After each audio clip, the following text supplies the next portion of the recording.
Salam damai saudara dan saudari yang terkasih dalam Kristus. Bersama dengan saya sekali lagi di dalam renungan santapan firman Tuhan. Hari ini 19 Mei 2025, hari Selasa dalam Minggu Paskah ke-5. Injil renungan pada hari ini dipetik dari Injil Yohanes bab 14 ayat 21 hingga 26. Barang siapa memegang perintahku dan melakukannya, dialah yang mengasihi aku.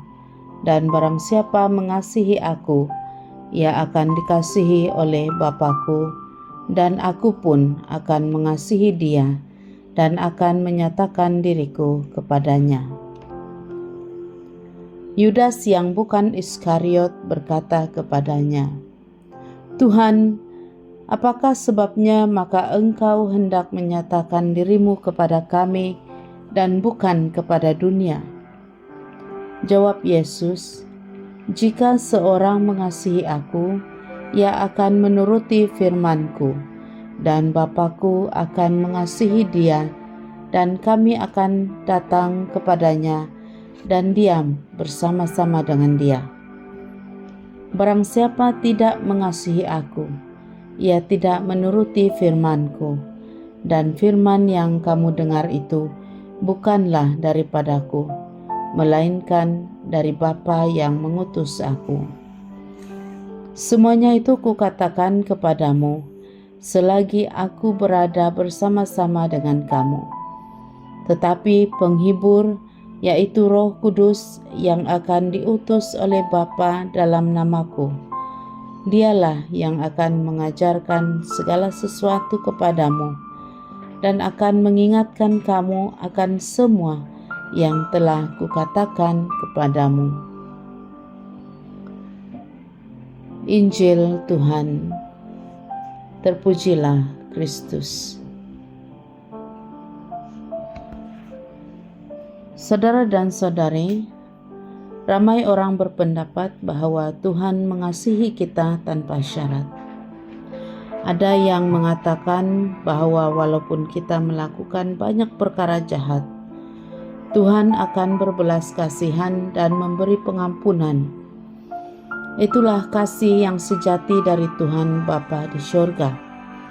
Itulah juga pendapat kebanyakan orang. Lalu dengan anggapan ini, mereka merasakan bahwa apapun yang terjadi, Tuhan sentiasa ada untuk memberi pengampunan. Namun demikian, perhatikan dengan sungguh-sungguh apa yang dikatakan oleh Yesus kepada murid-muridnya.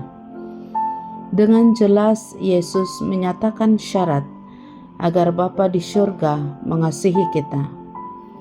Barang siapa memegang perintahku dan melakukannya, dialah yang mengasihi aku. Dan barang siapa mengasihi aku, ia akan dikasihi oleh Bapa-Ku, dan aku pun akan mengasihi dia dan menyatakan diriku kepadanya, kata Yesus. Syaratnya sangat jelas.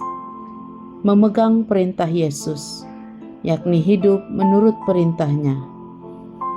Dan saya percaya kita semua tahu sedikit sebanyak bagaimana untuk hidup menurut perintah Tuhan, melakukan perkara-perkara yang menyenangkan hati Tuhan, hidup dengan menjauhi dosa, dan sentiasa mendahulukan Tuhan dalam semua perkara. Memang bukan mudah untuk memenuhi persyaratan yang dikenakan oleh Yesus agar Bapa di surga mengasihi kita. Tetapi karena itulah Roh Kudus datang selepas Yesus kembali ke surga. Roh Kuduslah yang akan membantu kita melakukan perkara yang benar dan menyenangkan hati Tuhan jika kita membenarkannya menguasai kehidupan kita.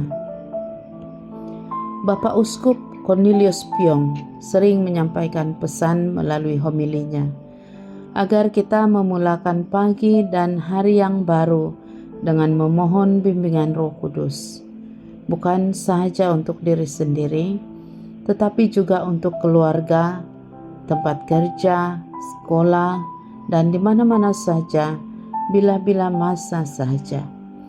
Tujuannya agar kita dapat mengasihi Tuhan pada setiap masa dan pada setiap keberadaan kita, dapat mengikuti semua kehendak Tuhan dan hidup seturut kehendak-Nya.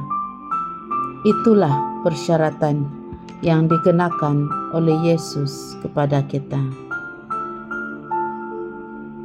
Kemuliaan kepada Bapa, Putra, dan Roh Kudus, seperti pada permulaan, sekarang, selalu, dan sepanjang segala masa. Amin.